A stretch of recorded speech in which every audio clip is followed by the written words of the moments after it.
O clima gelado anuncia o rigor do inverno que chegou em Patos de Minas.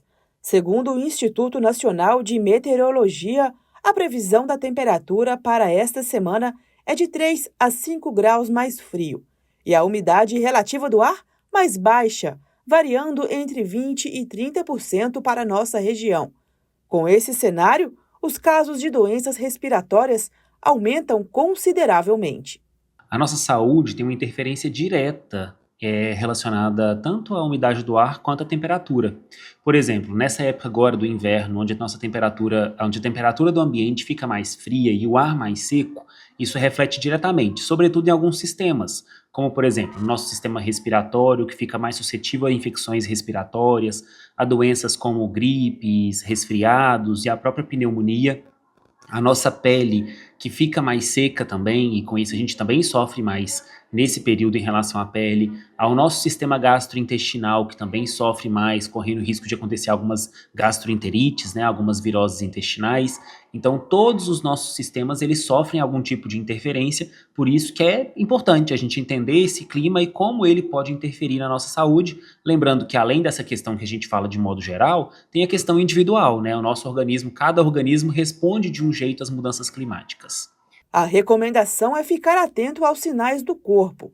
O médico explica quais são os grupos mais vulneráveis e o que pode ser feito para prevenir complicações. Os extremos de idade, tanto as crianças quanto os idosos, eles sofrem mais nessas mudanças. Até pela imaturidade do próprio sistema, ou até pela maturidade do próprio sistema imunológico, pela dificuldade de lidar com as alterações climáticas. Então, quando a gente pega crianças, especialmente recém-nascidos, crianças menores e os idosos, sobretudo aquelas pessoas que são acamadas, que têm mais dificuldade de mobilidade, sofrem mais com certeza. Além de manter o corpo hidratado, evitar locais fechados pode ser uma boa dica.